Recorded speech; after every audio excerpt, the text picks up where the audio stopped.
Na escola, no trabalho, na política, comunicação que educa, democratiza. Tá tudo no coração, melodia e percussão. A música afasta o medo e faz a mobilização. Pra quem vai o seu amém, pra quem julga e machuca. Pra quem vai o seu amém, pra quem sobrevive e luta. Pra quem vai o seu amém, pra quem julga e machuca. Pra quem vai o seu amém, pra quem sobrevive e luta. Lembro dos nomes que inspiram, na nossa voz são eternos. Sempre de cabeça erguida, a nossa luta revive. Lembro do som da quebrada, do brilho dos nossos sonhos. O som derruba muralhas e o nosso grito não para. I am very excited to introduce this next panel event on environmental racism, health and healing for sustainable movements. This is our second panel of the day for our third and final day, where the theme is America's Futures. Thank you for being here. I also really want to just thank all of the organizers, all of the techs, all of the interpreters, all of you for being here. There's a lot of hard work that goes into this behind the scenes, so thank all of you for being here. Thank you to all of our volunteers. Okay, so I'm going to introduce to you with great pleasure the moderator for this event, who also happens to be my brilliant co-director for this beautiful symposium, Jessica F. Compton, who is currently a doctoral student in the Department of Sociology at the University of California, Berkeley, specializing in economic sociology, inequality, and social psychology and policy. Jessica has decades-long demonstrated passion for the intersection between research and action, having traveled to nearly half of the states in the US and engaged in a number of events to provide, promote, and support diverse communities. She is an experienced quantitative and qualitative researcher who previously worked and published at the nonpartisan think tank, the Urban Institute in Washington, D.C. She holds a Master in Public Policy from the University of Michigan, in addition to a BS in Economics and BA in Political Science and Gender Studies. Welcome, Jessica Compton, who has put so much work into this symposium. It's been a pleasure to organize this together with you.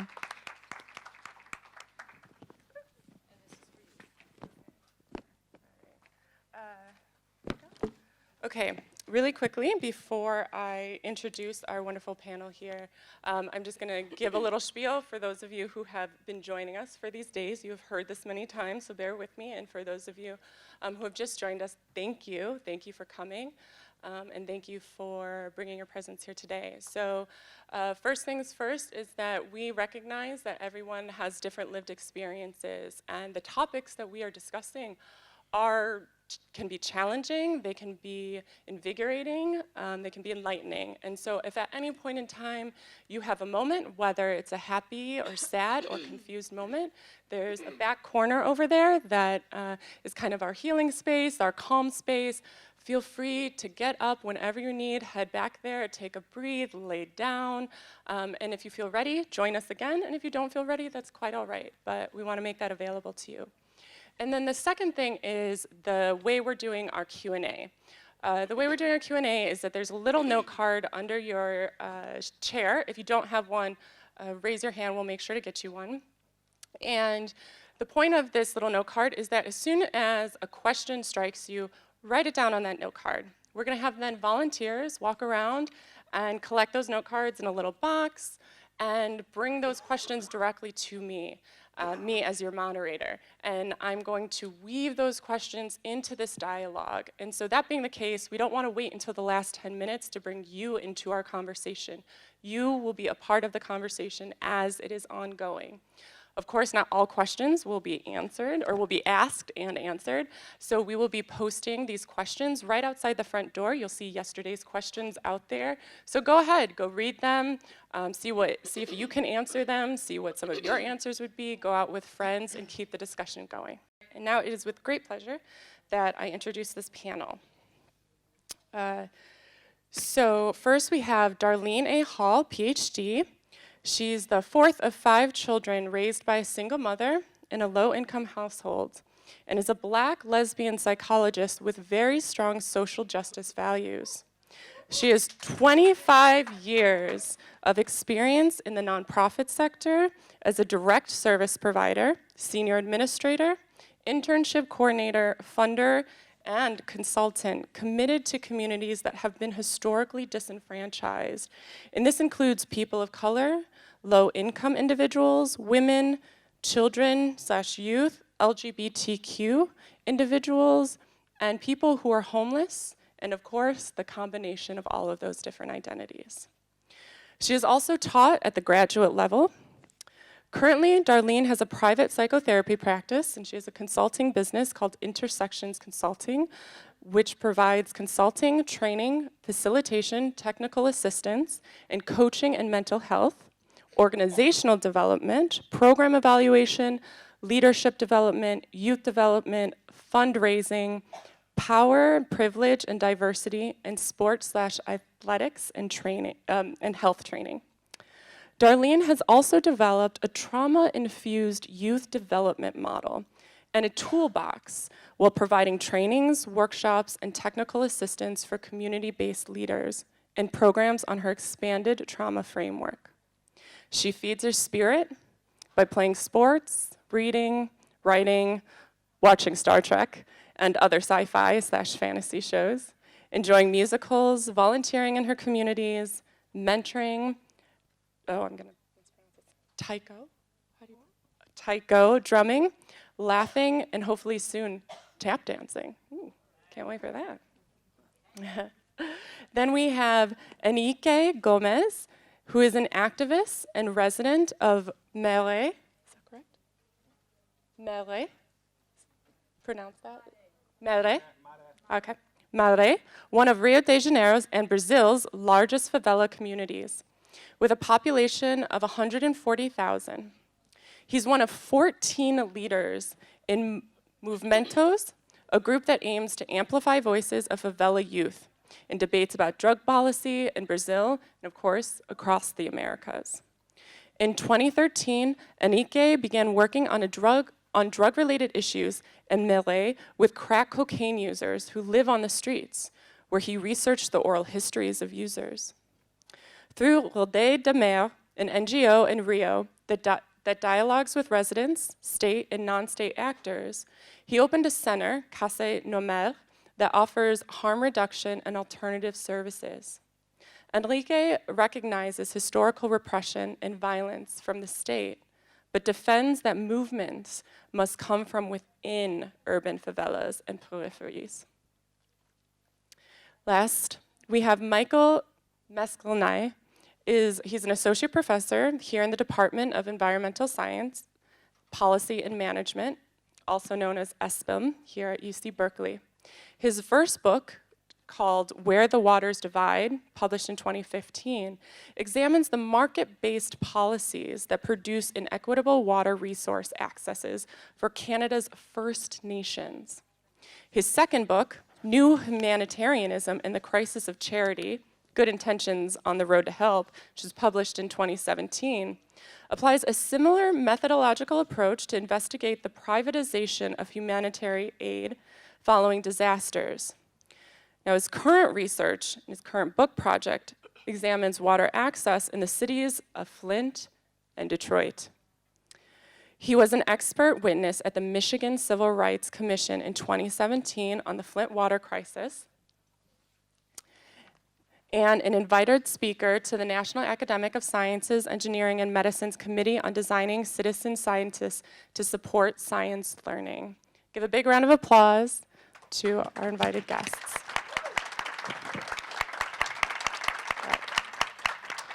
We are first going to start with Darlene, but right before we get started, I want to invite everyone to take a deep breath. All right. And if you feel comfortable, I want you to close your eyes and put your feet flatly on the ground. In this time, take another deep breath and listen to what your body is telling you. You might feel tension. You might feel confusion. You might feel discomfort. You might feel racing thoughts. You might be telling those racing thoughts to calm down and just try to return to what your body is telling you, which is quite a bit of information. Feel the relaxed parts, the tense parts, the numb parts, and invite yourself to be present in this room, to be present with yourself and all the other bodies that are in this space with you. Feel your feet flat on the ground, your arms gently rested as much as they can, and remember what your body just told you in this moment. Try to remember that you are here now and nowhere else, and that many individuals are glad that you are here, but most importantly, you are glad that you are here and that you took this time for your body. I invite you all, when you're ready, to open your eyes, to bring yourself back into this space and to look around you, to make contact with those who are also sharing this space with you. And this was just a short exercise to demonstrate the role of the body and the role that health can play in our lives. In academic terms, people call that a somatic exercise, or maybe you call it meditation. But that was 30 seconds of you getting in touch with the greatest education that you were ever given, which is your body. And now we are going to start with Darlene Hall, PhD. Thank you. All right. I'm going to open up with my third spirit guide, which is Bell Hooks. And she says, confronting emotional pain is the terrain of political resistance we must now explore. The new revolutionary frontier, mental health, emotional well-being. I am on this panel to talk about trauma, its impact, and the implications on movements.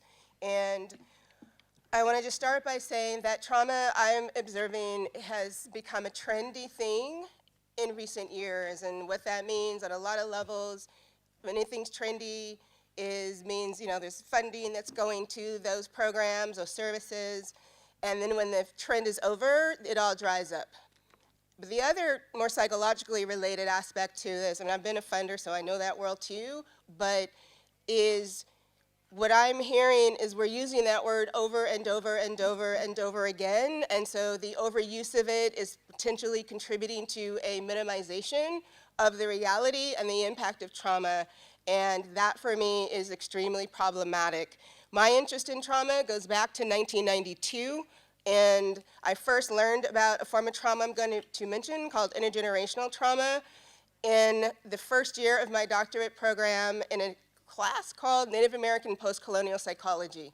And what the framework that I learned about it was in thinking about communities that have been historically oppressed and colonized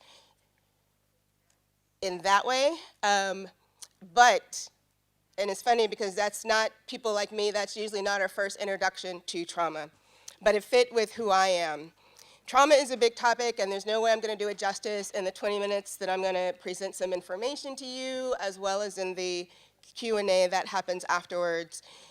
But I want to start off by briefly sharing with you my framework, which includes 6 types of trauma. This list may grow. This is where it is now.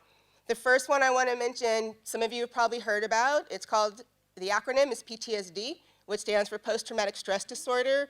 In a nutshell, the way that I define this is an experience that we have where we think either ourselves or somebody close to us was going to die or be seriously injured. The next form of trauma that I want to mention is what I call complex trauma. And this is a trauma that comes from abuse. And I'm talking about emotional abuse, verbal abuse, physical abuse, sexual abuse, and neglect. The next form of trauma I want to mention, I call multiple losses. And this has 2 levels to it. One is the experience of repeatedly losing people to death, but the other is repeated losses that might have nothing to do with death. So these could be losses related to finances, related to losses in friendships, related to losses in romantic relationships, of divorces and separations happening in families.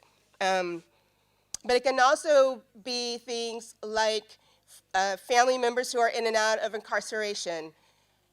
Also related to multiple losses is You know, a lot of folks move around a lot, and if they are raising the next generation, we've got little people that are having to change schools, change friends, change teachers, change coaches. Those experiences can add up for folks and leading to a trauma response. The next form of trauma I want to mention is the first one I learned, which is intergenerational trauma. And this is the trauma and the coping skills that get passed down the generations.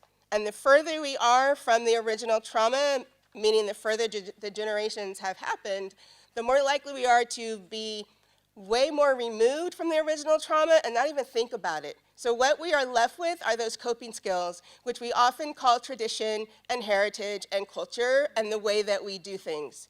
And, you know, as I mentioned, the framework of how I first learned about this is, you know, looking at communities that are historically oppressed and colonized in anywhere around the world. But this also has meaning within our individual families, and what are we passing down in these ways? The next form of trauma I want to mention is sociocultural trauma, and for me, this is a trauma of living day in and day out in a multiply oppressive society. So all those isms, all those phobias, all those biases, all those bigotries, they are here. And the last one I want to mention is secondary trauma, and this is a trauma that we experience secondhand, and this is extremely dangerous because this says I don't even have had to experience anything myself to have trauma responses. And I get really distracted because this one is really big for me around our society and things like news and media and social media and the things that people write, the comments that people write in this anonymous world of cyberspace. And I'm a firm believer that that is actually contributing to secondary trauma in our society. The impact of trauma is real. It impacts us deeply, whether we admit it or not, whether we acknowledge it or not. And what I strongly believe is that this trauma's been around for eons. Unfortunately, it's not going away anytime soon, given the state of our world and this country. But it's still going unnoticed. We're not talking about it, like, for real, beyond the trend and beyond the fad and beyond the overuse. And we are also calling it other things, like ADHD, like depression, like conduct disorder, like oppositional defiant disorder, like learning disabilities and learning challenges. Like I'm having a bad day, like I'm going crazy. There's all many ways that this is impacting us that we're not really naming and identifying. And believe me when I say that people in my field are not being trained in what I'm talking about. When I think about the impact of trauma, I put it within my 3-level health frame. And that's a physical, a psychological, and a spirit. And for me, physical has to do with this. I mean, Jessica just did an activity around getting centered and connecting with the body. That is in this physical level of health. This is everything about who and how we are in this vessel. It also includes our levels of physical activity. This is where our health status and our health conditions and our medical status and medical conditions and illnesses and sicknesses, all here. The psychological level is vast, but I'm going to sum it up by saying these are our thoughts, our feelings, and our behaviors. And then the spirit level for me, I'm not talking about religion, I'm not talking about spirituality, I'm talking about life force. That life force that runs through all of us. So when I think about the impact that trauma has on us on these 3 levels, on the physical, I start with the brain. Because so much of what makes us who we are in this material realm, it's going to stick in the material realm, is in our brains. And you may or may not know that the most rapid time of our brain development happens between 0 and 5 years old, when we are the most powerless, the most helpless, have the least control over anything that happens in our lives. That is when 90 to 95% of our brain development is happening.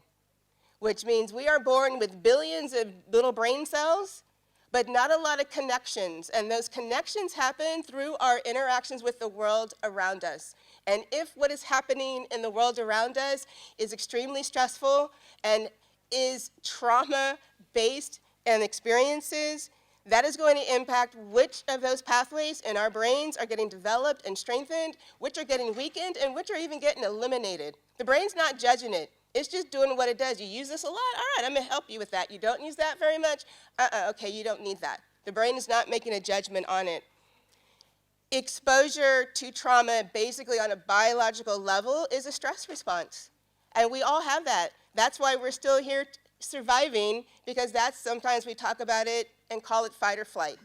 That's a natural response, but the problem is trauma is not natural because the things are not going away, the stressors are not going away, and what is happening and the impact that that has on us is deep and long-lasting. And because I dare say, I'll say 99% of who we are on this material realm is in our brains, that leads me to the psychological level of health and how trauma impacts us. And I'm just going to list some things, starting with trauma can impact our emotional development. Trauma impacts our social development. Trauma impacts our moral development. And trauma impacts our cognitive development. And I'm going to just go a little more specifically into what I mean by that, because that's also a big buzzy word nowadays, cognitive, cognition.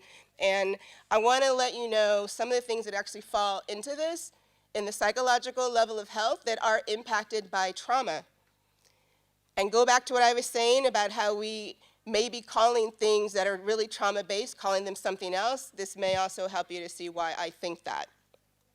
So some of these cognitive functions and capacities that can be impacted by trauma are things like attention, things like focus, things like concentration, things like our abilities to reason and to think abstractly, to think logically, our abilities to plan and organize, our insight and our judgment, how we take in, process, and use information, our ability to adapt to change, our memories, our ability to follow directions in a step-by-step manner, our decision-making, our emotions or feelings identification. Having feelings, we're born with that. Anybody been around a baby? You know that. But the ability to actually name and identify what I'm feeling, that's a higher level brain skill. We're not born with that. Similarly, around the emotional development, trauma can impact how well we are able to actually regulate ourselves, or sometimes we call that impulse control. In other words, I have a feeling, do I just act on it, or am I able to have some kind of mediating factors that can slow me down? Empathy, it also can be impacted by trauma. We're not born with empathy. And then sense of self, and sense of self is really a big category. So I just want to list a few things that fall under sense of self, which are things like identity, things like self-esteem, things like confidence, things like feelings of worthiness and deserving.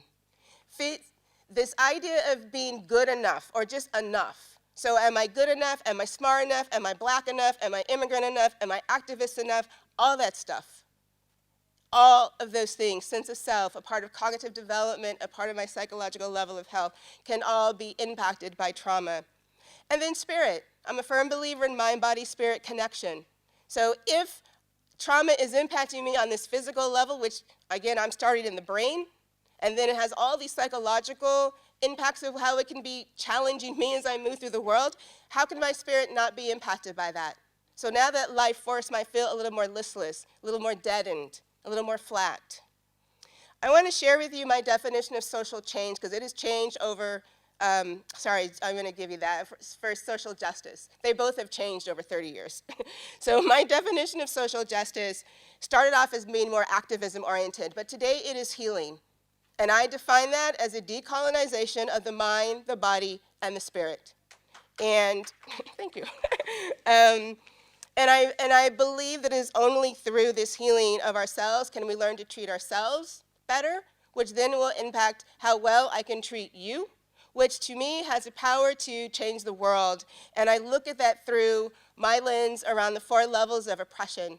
And the first one for me is I don't do a lot of hierarchy, but this is a time when I do, where the first level is the personal level, and it is the most important to me. Because this has to do with my thoughts, my feelings, my behaviors. This is where my trauma lies. This is where my hurts and my wounds reside. This is also where my internalized oppression resides.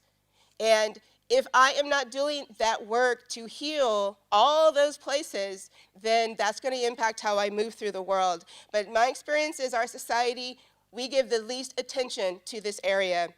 The next level of oppression, which is interpersonal, is, in my experience, I find that's where we give all this attention. So this is now my thoughts, my feelings, my behaviors towards you, and yours towards me. And then the top two levels, institutional and structural oppression, are really theoretical, really abstract. And the institutional is looking at how does an institution reinforce these power and privilege dynamics. Structural is how do multiple institutions work together to reinforce these power and privilege and oppression dynamics. And in activism, in movements, and in state-sanctioned harm and hate, this is where they reside. This is where they reside. And so I get why that's where a lot of our focus has been in movements, or what I sometimes say so-called movements. But I believe that we've got to do the healing of trauma at that first level of oppression.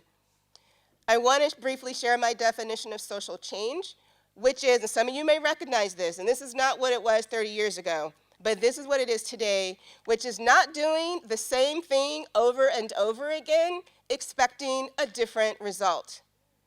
And yet this is what I see that we are doing in our activism, in our so-called movements, because we are not committed to admitting, acknowledging, and doing the genuine healing work to address our pains, our hurts, our wounds, our abuses, our trauma, which is at that personal level.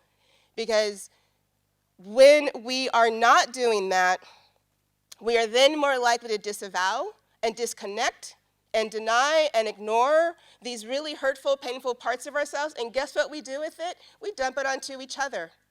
And that causes so much harm. So we end up reenacting our trauma with each other, thereby re-traumatizing each other in our movements, in activism, in activist spaces, and we don't talk about it.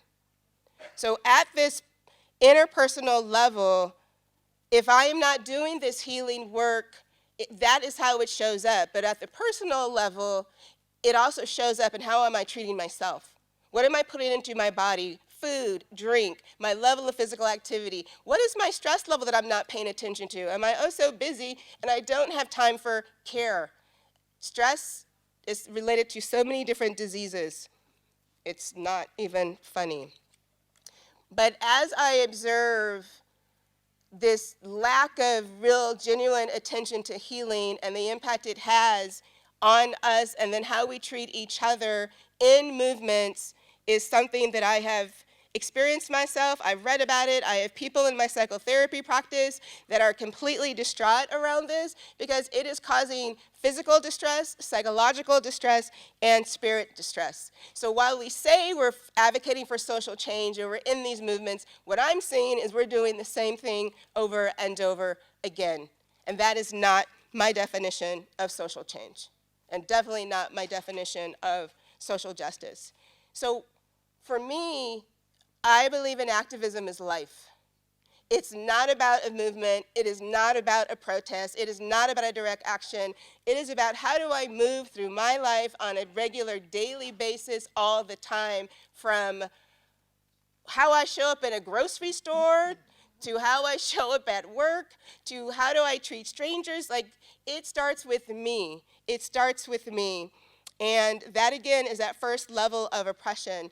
And only when we are willing to face our own wounds and hurts and abuses and trauma are we going to treat ourselves better, which will then translate into treating each other better, which will move up that chain and those 4 levels of oppression. And I'm a firm believer we have to be thinking about all 4 of those levels all the time. It isn't one or the other. They're all happening to us simultaneously, so we need to admit that. But the hard work is that first level.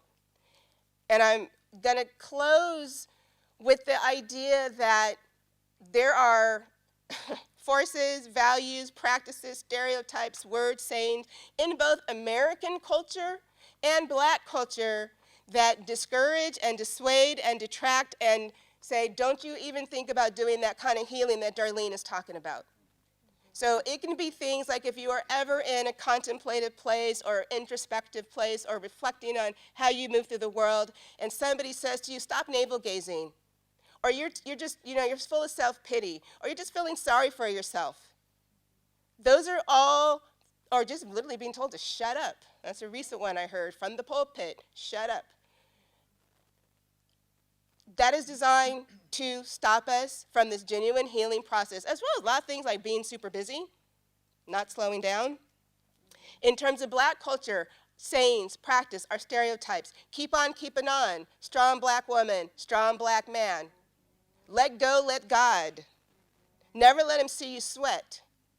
All this stuff is designed to move us away from what I am strongly encouraging, which I believe is the only way we're going to change the world. And this requires us to slow down, to be reflective, to feel, very scary, to feel, and to take responsibility for ourselves, which means taking responsibility for my thoughts, my feelings, and my behaviors at all 4 of those levels of oppression, around all 3 of those levels of health. And I'm going to close with my second spirit guide, which is Audre Lorde, who says, caring for myself is not self-indulgence. It is self-preservation, and that is an act of political warfare. The healing we do today will change the world tomorrow. Thank you.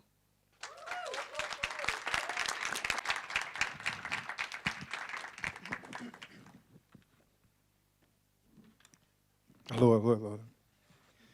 Bom dia, bom dia. Moni, adorei o começo, a meditação, o relaxamento. Estou bem tranquilo agora. Muito bom. Queria agradecer a Fátima pelo convite, para a Alice Taylor, que fez esse contato com a gente. Queria agradecer também o Henrique, que está, o Henrique e a Alice, que a gente está lá dormindo na casa deles. Obrigado. Então, sou o Henrique Gomes, sou lá da Favela da Maré, no Rio de Janeiro. E antes de falar um pouco sobre o trabalho de redução de danos que o meu coletivo, que a instituição faz lá na Redes, eu queria falar um pouco do contexto do que é a Maré, a Favela da Maré, onde eu vivo. E, como já foi dito aqui, a Maré é um espaço muito pequeno para uma quantidade de pessoas, que é 140 mil pessoas que vivem nesse espaço, que é 4 quilômetros quadrados, é mais ou menos, não sei, acho que é 2,5 milhas, mais ou menos isso. E dentro desse espaço tem a atuação de 3 diferentes gangues, né? Grupos armados dentro do espaço, que lá no Rio de Janeiro são conhecidos como Comando Vermelho, o terceiro comando, e um terceiro que são grupos de ex-militares, policiais militares, que é a milícia. E nesse espaço, com 140 mil pessoas, tem esse confronto a partir dos 3 grupos e da própria polícia, que é o Estado entrando com essa desculpa da guerra às drogas, né? Que, como foi dito aqui ontem, que é isso, que não é só uma desculpa, essa ideia de guerra às drogas, e que sim é uma guerra a preto, pobre e favelado. E só para vocês terem uma ideia, em 2017 a gente começou a fazer um boletim sobre os números, né, da presença do Estado e desses confrontos dentro da Maré.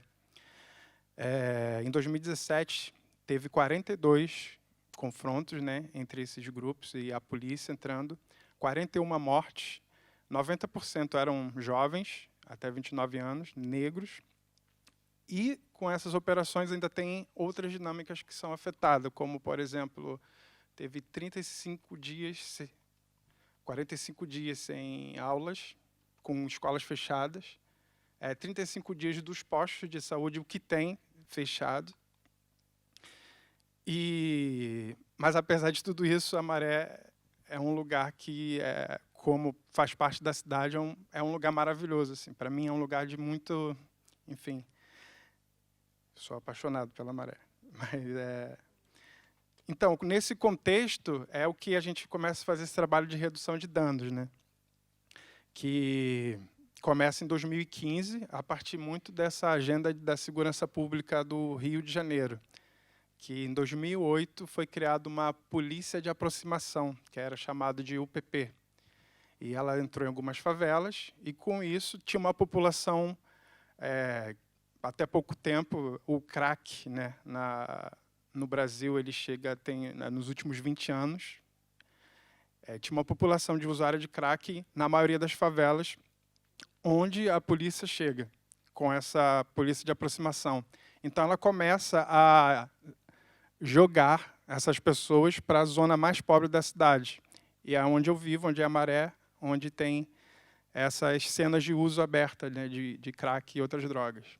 Chegou um momento ali em 2012 que havia mais ou menos em torno de 800 pessoas vivendo ali no entorno da Maré, vivendo na rua, em situação bem precária e com a atuação da prefeitura e da polícia para tirar, com repressão, para tirar essas pessoas dali. Até porque, naquele momento, em 2012 e 2013, era pré-Jogos Olímpicos, no Rio de Janeiro, e pré-Copa. Então, era uma limpeza geral que estavam fazendo para acontecer esses jogos. E, nesse contexto, esse projeto de redução de danos, ele começa ali. Esse projeto, que a gente chama hoje de espaço normal, é uma casa, né? Ele nasce dentro de uma ONG da Maré, que foi formada há um pouco mais de 20 anos por moradores da Maré, que trabalha com 5 eixos que a gente chama, que é educação, cultura, segurança pública, desenvolvimento territorial, comunicação, acho que eu falei já de novo, educação. Enfim, aí a gente começou esse projeto do espaço normal, que antigamente não era espaço normal porque a gente não tinha essa casa, dentro da Maré. Então, é nesse contexto de violência, com as bocas de fumo, os grupos armados, a polícia, a situação do Estado entrando para matar a gente criou esse projeto para chegar até as cenas de uso, para falar com essas pessoas que estavam morando na rua. E no Brasil, a mídia tem uma força muito grande para transformar essas pessoas em tudo que elas querem, principalmente transformando ela em pessoas que roubam, são zumbis, pessoas que vão morrer daqui a 5 anos porque estão usando crack. Então, esse foi o nosso primeiro trabalho de aproximação para entender o que estava acontecendo, quem eram aquelas pessoas. Para mim, era um pouco complicado naquele momento, porque eu nem entendia nem o que era a redução de danos, né? Apesar que a redução de danos já existe há 30 anos no Brasil, mas dentro da favela, dentro do lugar de periferia, isso não é algo comum. Como foi dito aqui ontem, a gente, dentro da favela, o nosso caminho comum para resolver qualquer questão de droga, com questão de saúde mental e droga, é a igreja, são os centros de recuperação. E, naquele momento, a gente tenta articular com os usuários quem eram, o que estava acontecendo e como a gente poderia dar esse retorno, né, para eles mesmos. Então, nosso primeiro lugar é uma sensibilização no território para essa aproximação. E a gente começou a fazer atividades dentro das cracolândias, como são chamadas, diariamente. E a gente usa 3 grandes eixos que a gente chama, né, que é a criação de alternativas, né, para eles, para dentro do território. Então, relacionados a trabalho, emprego, voltar a estudar, cultura, lazer, sair com eles para outros espaços. Tem a articulação territorial, que é mais o que eu faço, porque como eu moro no espaço, então a minha relação, a articulação do território era bem ampliada naquele momento. E a articulação institucional, que a gente fazia principalmente com as instituições públicas de saúde que trabalham com redução de danos naquele momento, que é o CAPS-AD, o consultório na rua. CAPS-AD é um centro de atenção psicossocial. Não sei como é que traduz isso. E, por último, que é a sensibilização e pesquisa. E nessa sensibilização e pesquisa, que é uma das partes que eu mais gosto, é que a gente leva o tema de drogas, o tema da redução de danos, para o território na rua mesmo. A gente vai nos espaços falar sobre drogas. E dentro da favela sempre foi um tabu falar sobre isso, por várias questões. E a gente começou aí em espaços, tipo uma roda de rap, uma roda de samba, a gente fazia cinema na rua para discutir sobre drogas na favela. E, ano passado, a gente começou a tomar uma outra direção, que é tipo ir para as escolas, né? Ano passado, por exemplo, a gente falou com mais ou menos 800 alunos de escolas de jovens até mais ou menos 19 anos. E essa atividade, que eu chamo de diálogos, que é a parte de sensibilização, a gente faz em parceria com outro grupo, que eu também faço parte, que é o Movimentos. E o Movimentos é um grupo de jovens também de favelas, de várias favelas do Rio de Janeiro, que é justamente essa ideia de você, da gente que sofre, que é o maior, enfim, prejudicado com essa ideia de guerra às drogas, para falar sobre política de drogas, principalmente para o nosso próprio território. E a gente acaba fazendo essas conversas no território, a gente até brinca. Toda vez que a gente vai falar em algum lugar, aí no encerramento a gente aceita o convite para falar sobre drogas em qualquer lugar, em festa de aniversário, em chá de bebê e tudo. Então, a gente está conversando sobre drogas em todos os espaços. E acaba que o Movimentos ele tem esse papel que, para além da favela, a gente também vai para fora. É um pouco isso que eu estou fazendo aqui, assim, é receber esse convite, mas é poder falar sem essa interlocução, porque geralmente sempre falavam sobre favela, sobre a gente, sobre guerra, a partir de uma outra pessoa que não era desse espaço. Então, ter a oportunidade de estar aqui e falando português, eu não sei falar inglês, é muito, muito, muito bom. E é uma maneira, de fato, de poder dialogar com várias e várias pessoas, atores, para poder continuar esse trabalho. Hoje, voltando para o espaço, para a casa que a gente tem na Maré, a gente tem uma casa que foi inaugurada há 1 ano, que funciona como um espaço de convivência, que é um espaço onde esse usuário ou esse morador da favela entra e ele usa o espaço como uma casa. É um espaço que tem banheiro, porque a maioria, quem usa o espaço é a população que vive na rua, situação de rua, e o usuário de crack. Então, o espaço tem banheiro, cozinha, televisão, colchão. Então, ele pode dormir, ver televisão, conversar. Então, há um período que ele fica na casa, que ele pode... Oi? E não, só não pode dormir, ainda não. Mas funciona no período da tarde, que é de 2 às 6, ainda é pequeno, porque a gente está nesse processo para entender como a gente vai funcionar, a equipe é pequena. Então, aí são mais ou menos 15 pessoas, a média, por dia, de usuários que vão na casa. Que, além de fazer esse espaço da convivência, né, de usar o banheiro, televisão, conversar, a gente tem alguns atendimentos, que a gente tem uma advogada, que a maioria está sempre nessa situação, também em questões jurídicas, uma assistente social e um psicólogo. E tudo isso dentro da favela. Para deixar bem claro, é um primeiro espaço de redução de danos dentro desse contexto de violência, dentro desse contexto de favela. Mas é essencial para a gente, assim, voltando... Porque agora eu vou falar um pouco mais sobre o contexto atual, uma conjuntura política que é o nosso futuro pensando a casa, né? Não sei se... Claro que a maioria daqui já sabe, né? Nosso presidente... Oi? Não sabe, não? Ah. Tá bom, tá bom. Tá bom. Mas eu vou falar mais pelo contexto do Rio de Janeiro. Tem essa questão do novo presidente, ele seguir uma política, continuar essa política de extermínio, mas uma política pensando a atuação da gente de redução de danos, mais voltada para as comunidades terapêuticas. Então, todo o trabalho que era feito até hoje, principalmente pelo poder público, porque tinha redução de danos, tem ainda em alguns estados no Brasil, no Nordeste, tem 2 estados que trabalham com redução de danos, está sendo eliminado por conta dessa nova política que ele está implementando lá. Só que no Rio de Janeiro ainda tem outra questão, porque o nosso governador... também não. Ele é um juiz e o prefeito ele é um fundamentalista religioso.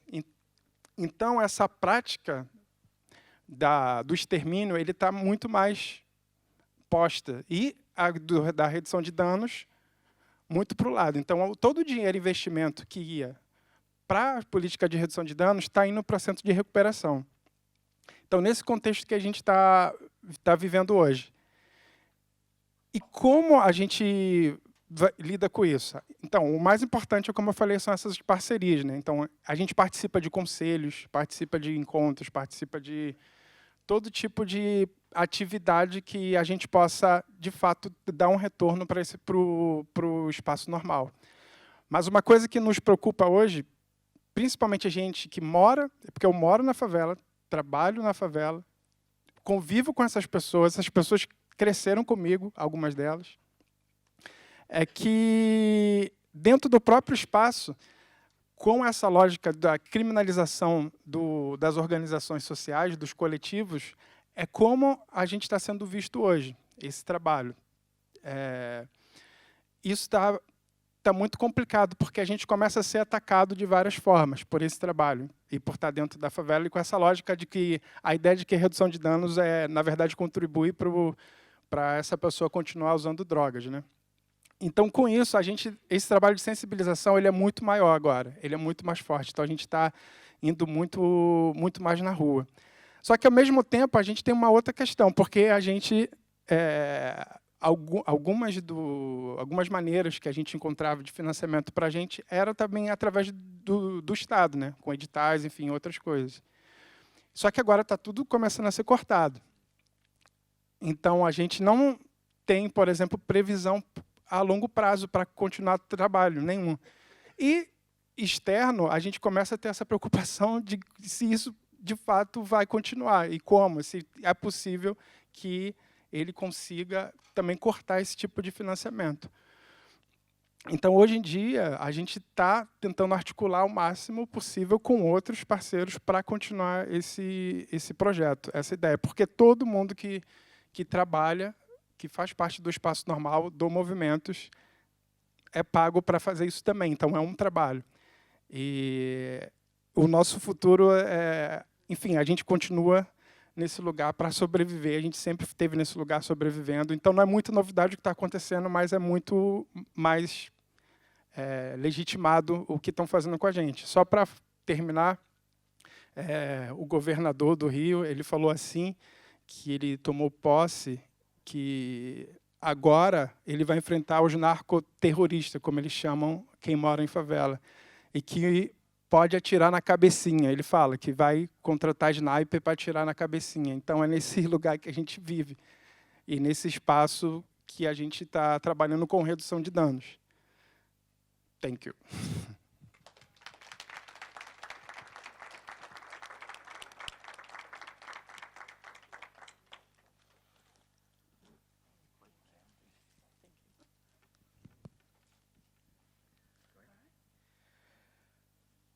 It's a tough act to follow.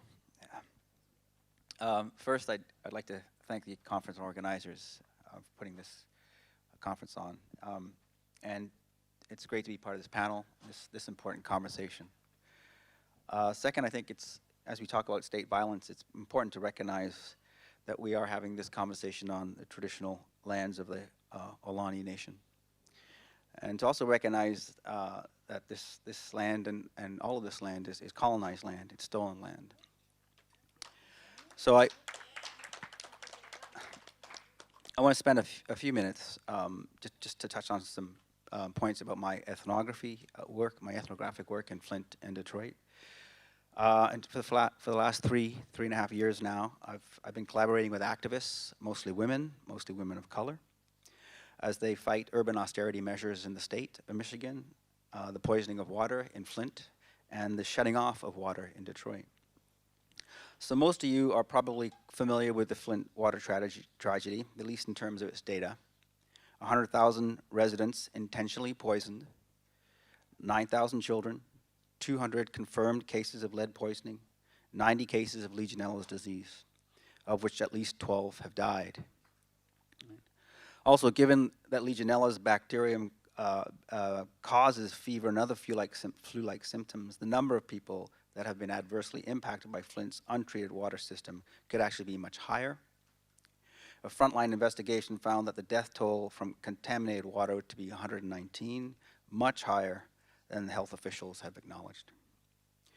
Researchers have also found substantial increase in fertility rates and a horrifyingly large increase, 58%, in fetal death rates in Flint during the water crisis. Between 2014 and 2016, the Detroit Water and Sewage Department shut off water in more than 80,000 homes and buildings in the city. Local activists estimated the water shutoffs could impact nearly half of Detroit's mostly poor and black residents, upwards of 300,000 people. Water shutoffs have been linked to the hepatitis A outbreak in the city, and since August of 2016, there have been 610 cases during this of disease reported in Michigan, including 12 deaths.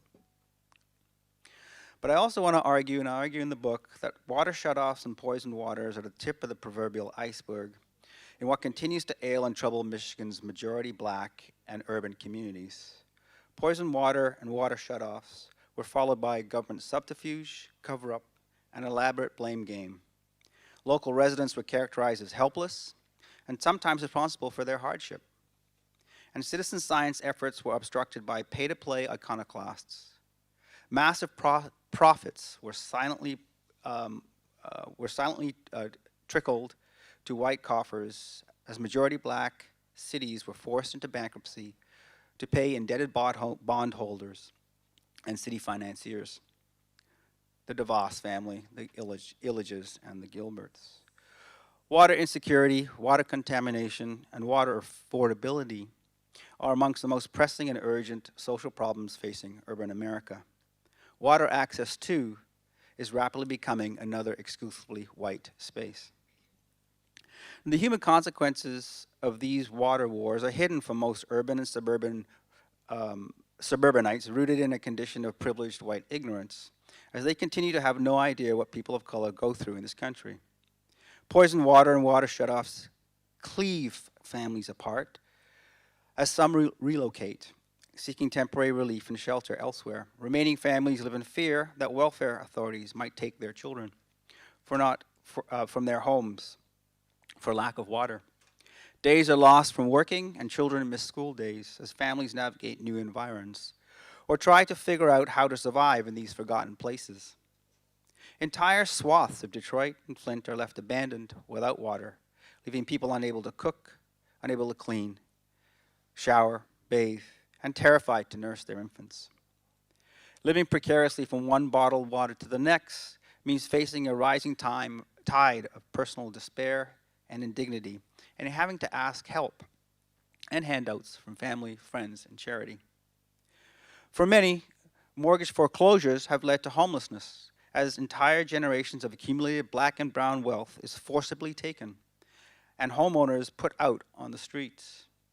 Multiple and intersecting environmental injustices, health, family, economic, and political, have occurred as a result of this neoliberal statecraft determined to force large-scale urban redevelopment and resegregation on citizens in the name of fiscal responsibility and austerity. The book project focuses on the work of women activists in Michigan's water wars because it is mostly women of color who have inspired the grassroots anti-racist mobilization and environmental movement in Michigan. I am struck by the resilience and tenacity of these grassroots efforts that refuse to accept this new racial formation, while offering care in the absence of help. Women of color continue to be the catalyst behind major social movements, both in the United States and across the globe. Yet in spite of their leadership roles, the role of African American and other women of color continue to be under-theorized in environmental justice scholarship. African Americans, women and men, occupy a paltry 4.6% of leadership roles in environmental organizations. Hispanics and Latinos, 2.3%. Similarly, black females account for 2% of full-time professors at college and university faculty, and Hispanic and females less than 1%. This blatant omission of women of color scholars and activists, I argue, is one that the discipline of environmental sociology and efforts towards environmental justice can ignore only at their own peril.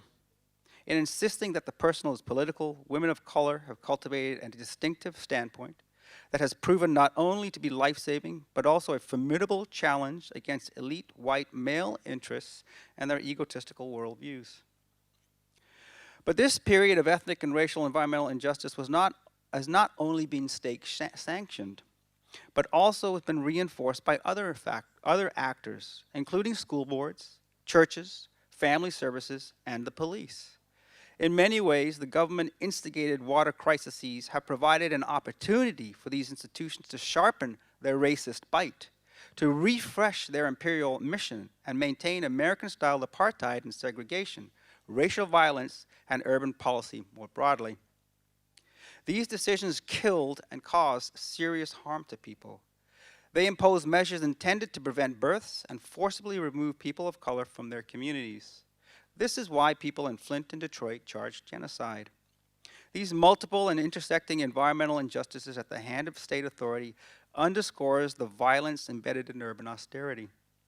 Today, as in the past, some of the core structures of everyday genocide are pioneered in the camps and colonies of modernity. And Flint and Detroit are the beta tests for urban austerity policy. Water is critical in maintaining a safe home. You can't live without it.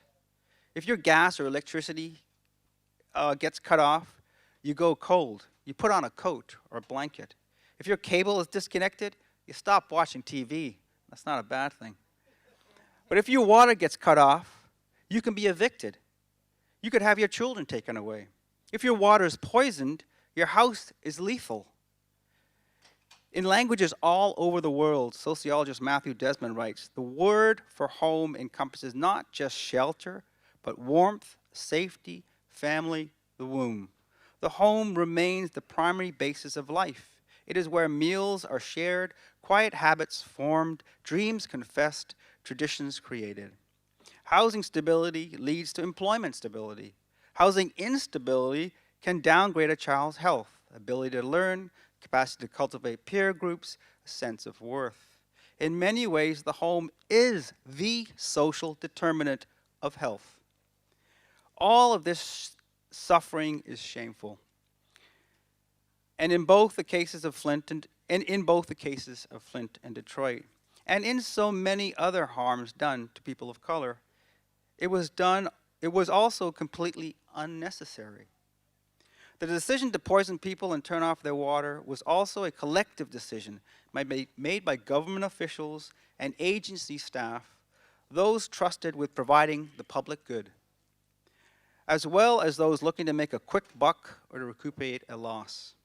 But all of this environmental devastation, this suffering, and loss of life was easily rationalized because both Flint and Detroit are black cities. Thank you.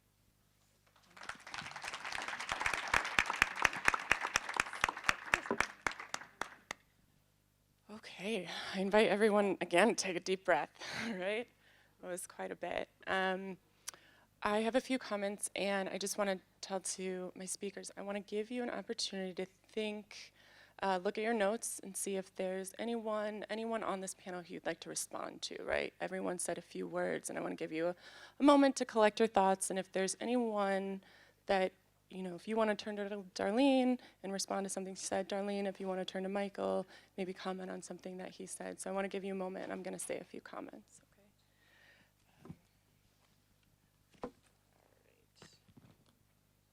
Well, is this on? Yeah. I'm a delayed processor, so things automatically, I'm a little slow. I'll probably have great answers tomorrow than whatever y'all may ask me today. But I really don't have a question, but what I want to say is what they talked about highlights all the different forms of trauma that I mentioned. So we have real living examples of all of the harm that happens in our communities, our families, our experiences, and which is why I didn't need to go into detail, because I have fellow panelists that are really showing you what I am talking about. So thank you.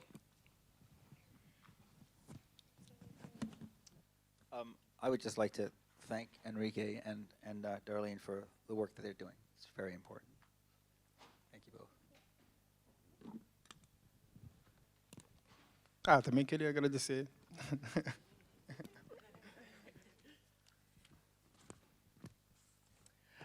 So a few comments that I just want to add before we get started.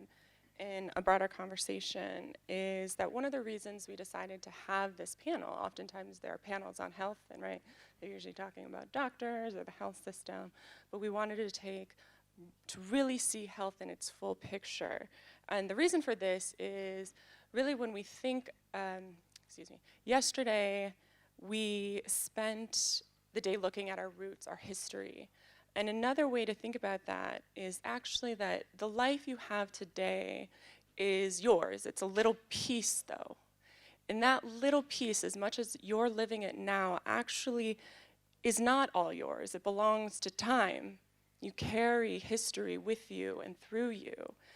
And so therefore that means you bring history today. And what we learned a bit about yesterday was, right, that history started by a group of people going to a continent and taking another group of people. And in doing that, they stripped those people of their creatureness, of their humanness. How else do you get through the violence of chattel slavery?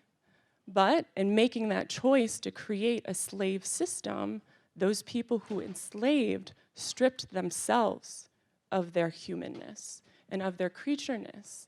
And we didn't ask for that. You weren't born in 1985 or 1972 or 1961 and say, oh, I'm so glad that I showed up on this earth, and now you're telling me about all this history. Oh, I'm so glad this is all mine. You didn't ask for it. None of us did.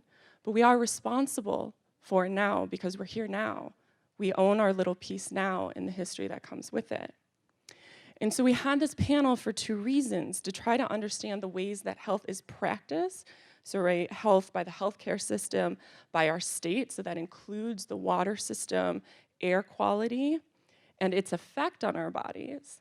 But then we're also thinking through this panel what ways our bodies have been overlooked by the state, by our institutions, by our own histories, by our own communities, and then the unhealthy effect that has on us.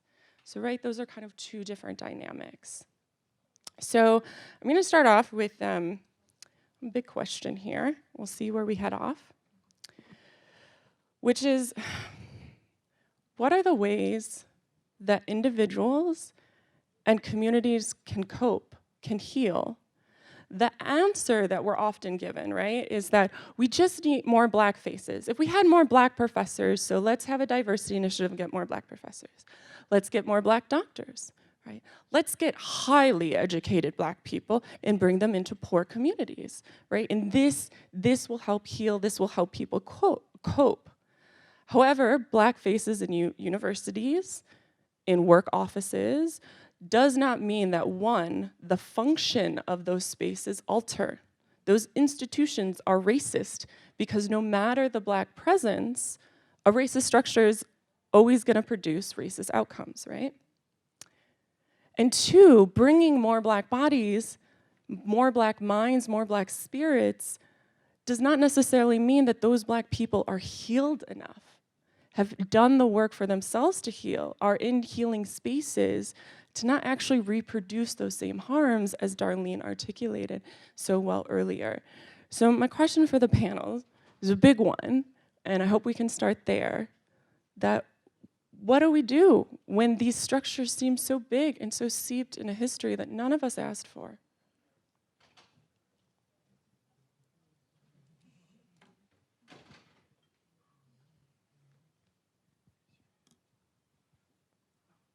Whoever wants to go first, or clearly take a moment. All right, I'll start. For me, it's so important that we are constantly paying attention to all four levels of oppression. If I'm only focused on structures, I'm still doing this institutional and structural level stuff. And I have a lot of schooling. I am not an academic despite all of my credentials, and I know that it's still hell. And I know what my experience was. I have some of my deepest traumas are my doctoral program. So it's getting, I don't want to say to forget, because we're not going to forget because we're in it all the time, but if we are so overly focused on what is happening at those levels, we're going to, again, that's not my definition of social change. We're going to keep doing the same thing. And so we have to be willing to move beyond that, to bring in that first level. And that's the hard work, because like I said, we don't get reinforced for that. Nobody's socialized. No one's teaching us how to do that. I don't know, I didn't grow up with that in my family. I grew up with the complete opposite. I don't fit. So, and I mean, healing is, I mean, there's so many buzzy words. Healing is buzzy. I forgot to say earlier, movement is buzzy. You know, movement is, everything's a movement now. It's like, really? I saw movement being used on a billboard in an advertisement, movement to sell some product.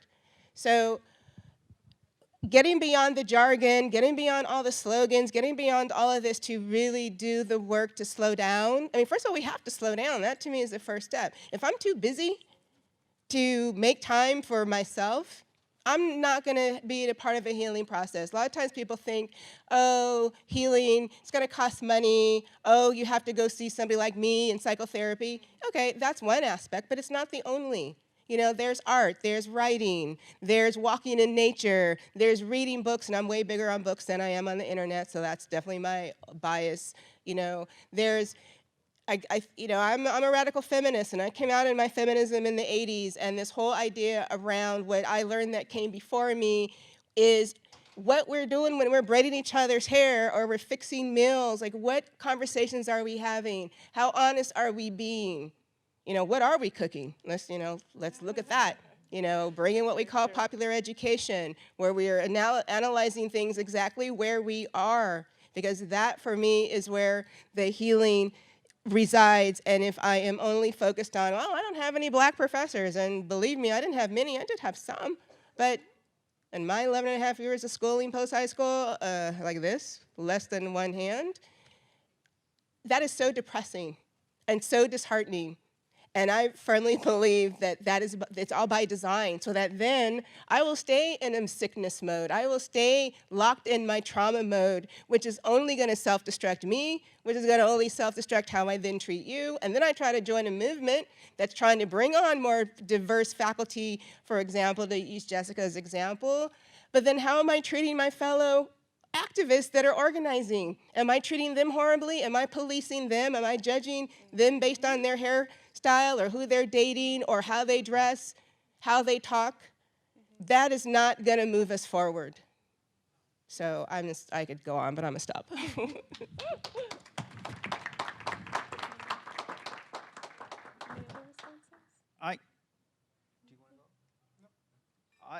The words of Angela Davis strike me as important, and that is freedom is a constant struggle. And I think that, you know, from people that are coping or making an impact in their local community are organizing together against particular forces that are harming them. And I think there is that sense that, you know, that this is, you know, Marx has this great line, between equal rights, force decides. And I think, you know, we forget that there is this struggle, and when, you know, when the state is owned by corporations, it's going to be very difficult for individuals to have a voice. But as a collective, there's more power. And I think there's a lot to learn from the ways in which people navigate their local environments and struggle against forces. And we're just sometimes looking in the wrong places.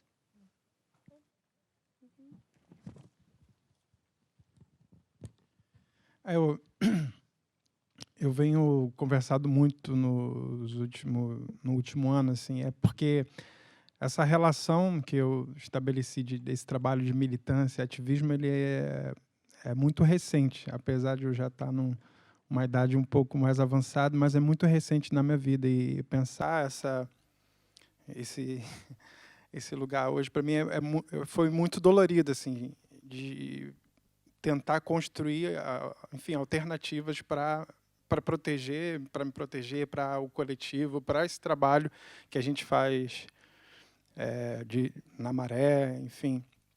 E fora são várias pressões. Então, é um momento que, na verdade, eu estou processando ainda, é uma transformação. E aí, como o amigo disse, assim, no coletivo consigo acompanhar um pouco mais essa mudança e ser um pouco mais suave.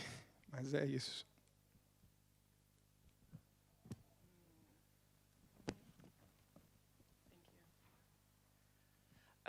So thank you all for those answers.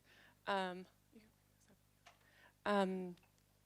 want to kind of bring some conversation between you two. Also gonna got your questions.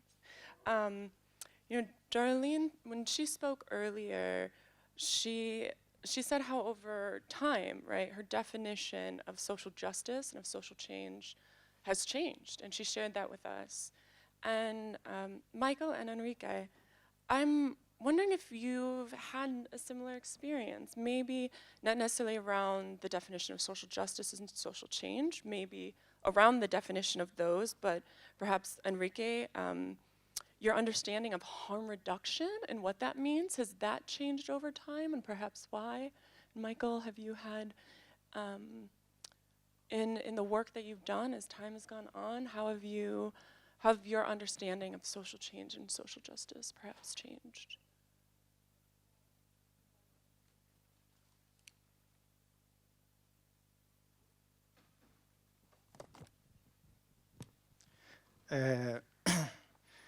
Como eu falei, assim, eu tô em parte desse processo é muito recente, assim. Mas a partir da experiência dos mais velhos lá, dos meus amigos, dessa relação, e a partir desse trabalho que está sendo feito a partir desse momento, eu sinto que tem algumas mudanças, principalmente motivadas por a gente se aproximar dos nossos, assim, da própria favela, desse lugar. Então, a redução de danos, ela não fica só nesse lugar de troca de seringa, troca de... É outro tipo de troca que traz outras relações e que gera algumas mudanças para conseguir avançar em outros temas, inclusive incidência política, que é o caso que a Redes, e a gente está conseguindo algumas coisas, avançando em algumas coisas nesse lugar.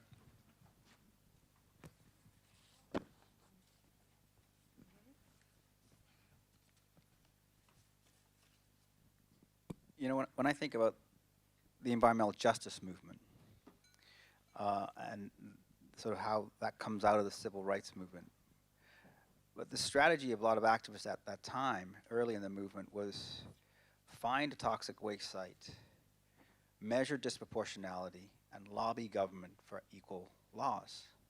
And there's tremendous successes in that. I mean, Clinton signed executive order in 1996, and there's regulation, at least on books, around environmental justice. But activists have learned, right, that the state actually never creates policy that works for people of color. It's only white people believe that. So they have changed their kind of tactic and their mobilization and their efforts, right, to deal with state violence in particular ways. And I think they've stopped trying to advocate for disproportionality against kind of metrics of disproportionality, and look for different ways to kind of change things. And that might be ownership and control, voice in the community, a bunch of different, options are available. But I think this idea of just measuring and expecting government to do what's right has changed over time. Data, perhaps. Data alone won't change the world, huh? Yeah. Fortunately, it won't. For those of us who had to do a lot of statistics and math, they didn't tell us that part until much later on. I thought if I gave you a fact, it would make everything better. It doesn't. Thank you both for sharing. And I just want to draw something out that I think I heard. Correct me if I'm wrong, but Henrique, listening to you about the ways in which your understanding has changed, what I heard was the act of recognizing one another, of listening to one another, of connecting to one another without judgment, without those negative forces that are in your environment. You described all those negative forces. That in and of itself has shown you a new way of understanding change and understanding each other. And that, to me, really went right along with quite a bit of what Darlene has shared, that looking at one another, listening to what I say, then listening to what you say, and as different as it may be, accepting it and saying that we each own our individual experiences, but we are also in this together. So I wanted to just draw that connection. I really appreciated you both sharing. Another question that I think was tied to kind of that big question, but now I want to make it a little bit smaller, which is, how do we treat all these different levels of health and these different levels of trauma, these different ways in which violence in our environments are affecting us? And I'm going to go ahead and lean on Darlene's framework. So her framework was physical, psychological, and spiritual. And spirit, not spiritual, exactly. Thank you. What are different strategies that can be used, or that in using that framework you are maybe even seeing yourself that you use? And especially what was noted is, Henrique, you noted the decrease in resources that you are getting to continue your harm reduction. And I know in the US, which has not been in the headlines, we are experiencing a decrease. It's been happening over many decades, a decrease whether it's in our education system, whether it's in our healthcare system, or in our community services. So if we don't have that much money on the table, what are ways that we can enact and think about enriching ourselves on these three different levels? Or ways that you already see yourself doing that?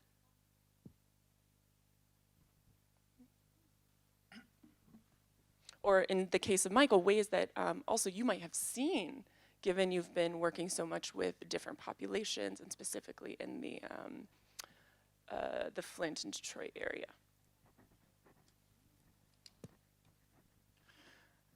Como eu já disse pouco, assim, na verdade a gente já está atuando dessa forma, com pouco recurso, né? E o que a gente acaba fazendo são o que a gente sempre fez dentro da favela, assim, que são as parcerias, são as conversas, a gente sempre fez alguma coisa, a gente nunca deixou de fazer, sempre vai renovando e vai, enfim, essa sobrevivência é diária. Então a maneira que a gente encontra hoje são essas parcerias, assim, dentro desse lugar. Inclusive para pensar esses níveis que a Darlene citou, dentro do espaço, dentro da ideia do projeto, pensando nesses níveis também junto com os parceiros do território, para trabalhar cada um desses níveis, não só com os usuários do espaço, com os moradores da Maré, mas com a equipe e o cuidado da equipe para continuar o trabalho.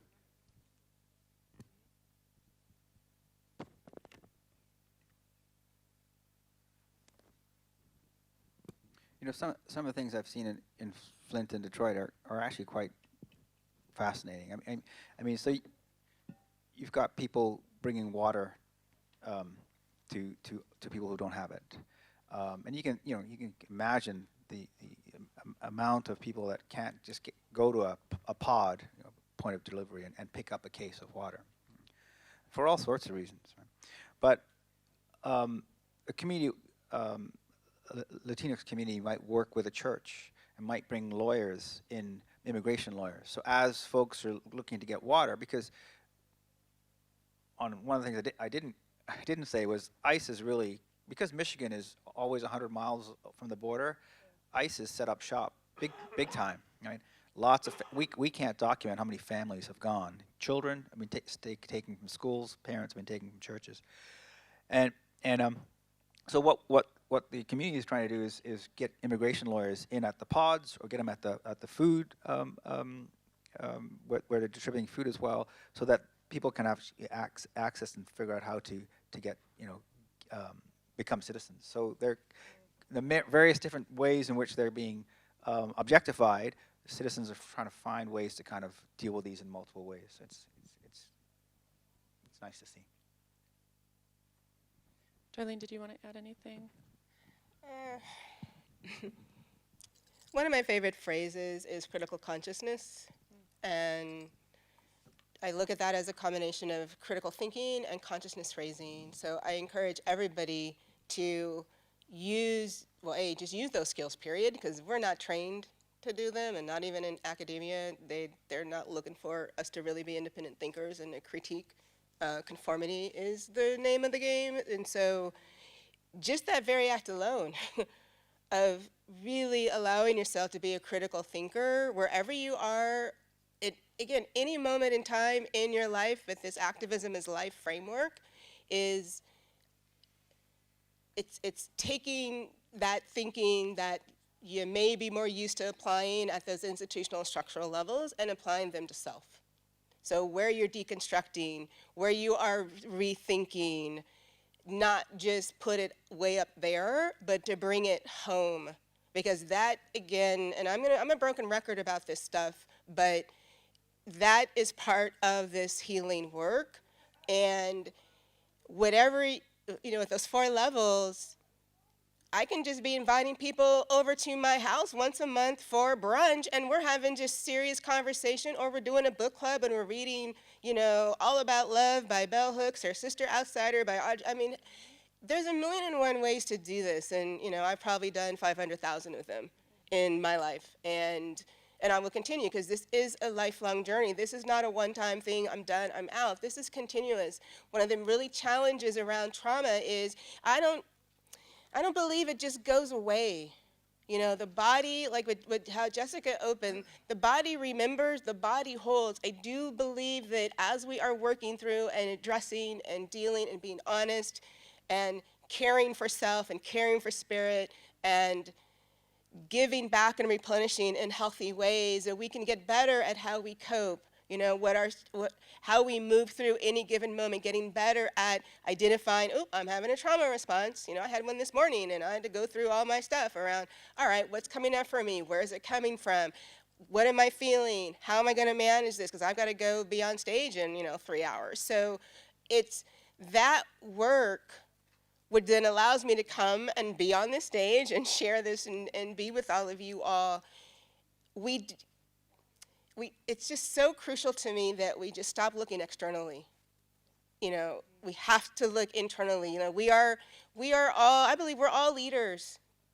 How do we show up in our lives with ourselves, and then how can we emanate that outward? So then wherever I'm working, whatever I may be doing in my volunteer community organizing life, how far I go, maybe I'll get elected president one day, probably not, but maybe, I'm bringing all of this with me. Because all of the institutional biases, they're coming from somebody's personal bias. Somebody made up this crap. Somebody gave this stuff to us. So I'm really big on how do we give it back? And I really do believe that getting healthy and healing is one of, it may be the most revolutionary act that we can do, because I know that if we really get healthy, we're going to shut down a lot of institutions that are profiting off of our sickness and illnesses and death and disease. And only by doing that, then am I even going to have the energy, the bandwidth, the spirit space to be facing this crap on a daily basis. But then also knowing that there are times when I don't want to go outside. And this is everybody, and that's okay too, because that's part of my care, which is I know it's okay to rest. This is what I'm on this earth for. It's never going to go away, but I know it can get overwhelming, and it's okay to rest. Ever since we had the regime change, and I had to do a lot of internal and spirit work around what is going to be my role in this, one of the things that I came out with is I have to be encouraging people to find joy, because so much of what's going on is so horrible and so spirit-killing, and will stress us out, which is going to impact our bodies and impact us psychologically, and all of our traumas are going to be all over the place and rising in secondary trauma. And joy is one of those things that replenishes us. And that can be as simple as finding sweetness in the little moments in life. Laughter is free spirit medicine, not at somebody else's expense, not hostility, not sarcasm, but genuine humor. You know, care is so important to me because that is at the root of healing. Because as we're going through facing our demons and our wounds and our hurts and our trauma, if we are not replenishing and caring for ourselves, we're not going to do the work because it is painful. I started doing that work when I was 13. And it was because I looked in the mirror and realized I don't like myself as a black person. I don't like myself as a female. So for me, I've been on this journey. I'm now 53, and it's not going to end. It is lifelong. And I'm a lot better, and I'm a lot more solid. But when I think about that 13-year-old girl growing up in this society who had the wrong features, the wrong skin color, the wrong hair patterns, you know, I've been gender nonconforming my whole life. But nobody talked to me about that. You know, I'm like so over gender these days. I mean, that's another whole conference. But that is the work that allows me to personally testify what I'm saying. Like, I am the embodiment, I am the modeling of that which I am basically encouraging and not really accepting anything less from everybody else.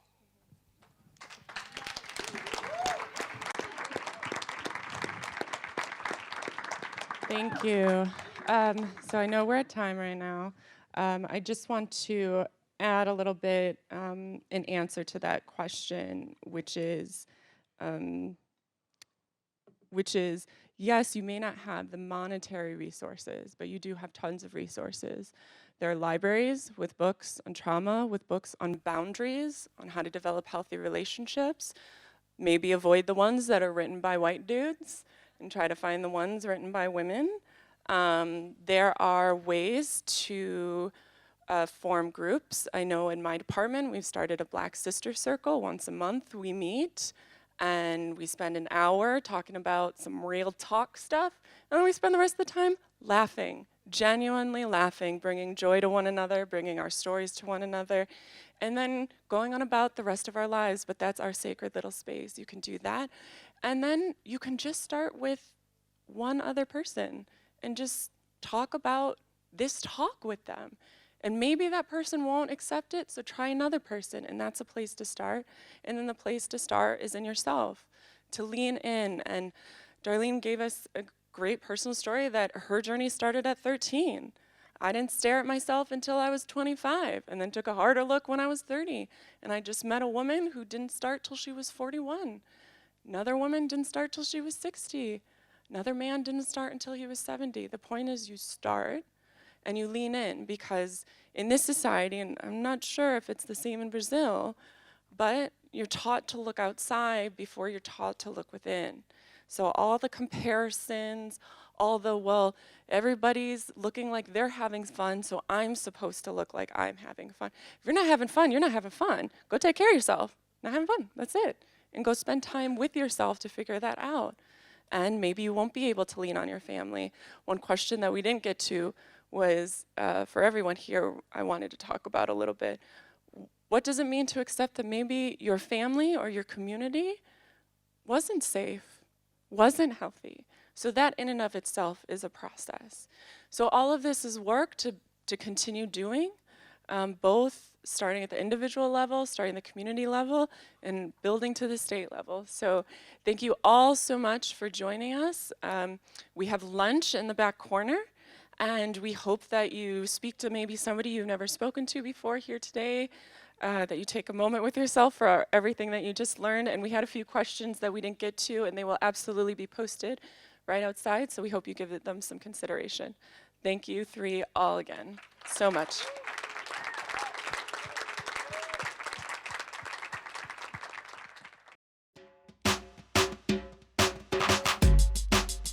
E aí chegaram os negros, com toda a sua cultura, toda a sua tradição, toda a sua religião.